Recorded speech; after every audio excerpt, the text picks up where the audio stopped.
اللہ ہمارے گھروں میں جو پریشانیاں ہیں اپنے فضل و کرم سے دور فرما، جن گھروں میں لڑائی جھگڑے ہیں محبت اور پیار کی فضا پیدا فرما دے۔ اے اللہ اولاد کو والدین کی فرما بردار بنا دے۔ اللہ جو بے اولاد ہیں ان کو نیک اولاد عطا فرما دے، جو نرینہ اولاد کے لیے پریشان ہیں ان کو نیک نرینہ اولاد عطا فرما دے، جو بے روزگاری اور رزق کی تنگی اور قرض کی وجہ سے پریشان ہیں اے اللہ ان کو خوشحالی عطا فرما دے۔ اللہ ان کے حالات ٹھیک فرما دے، اللہ تنگی دور فرما دے، قرض کی مصیبت سے نجات دے دے۔ اللہ جو والدین اپنی نوجوان اولاد خصوصاً بیٹیوں کے رشتوں کے سلسلے میں پریشان ہیں اے اللہ ان کی پریشانی کو دور فرما دے، نیک رشتے ان کو عطا فرما دے۔ اللہ ہمارا خاتمہ ایمان پر فرمانا اور قیامت کے دن نبی اکرم صلی اللہ علیہ وسلم کی شفاعت نصیب فرمانا۔ ربنا آتنا فی الدنیا حسنۃ وفی الآخرۃ حسنۃ وقنا عذاب النار۔ ربنا تقبل منا انک انت السمیع العلیم وتب علینا انک انت التواب الرحیم۔ صلی اللہ تعالی علی رسولہ وخیر خلقہ سیدنا و مولانا محمد وآلہ وصحبہ واہل بیتہ اجمعین آمین برحمتک یا ارحم الراحمین۔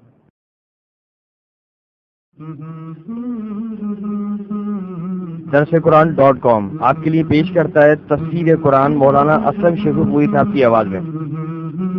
اور اللہ کہتے ہیں یاد کرنے کے لیے آسان، پڑھنے کے لیے آسان اور سمجھنے کے لیے آسان۔ اس کے علاوہ اس مقبول ویب سائٹ پر آپ سنیے معروف عالم دین کے اصلاحی بیانات۔ تو اسلام کا نظریہ یہ ہے انا للہ و انا الیہ راجعون۔ ہم نعت بچوں کے لیے اصلاحی کہانیاں اور بہت کچھ۔ محمد کا روزہ قریب آ رہا ہے، بلندی پہ اپنا نصیب آ رہا ہے۔ www.درسقرآن.com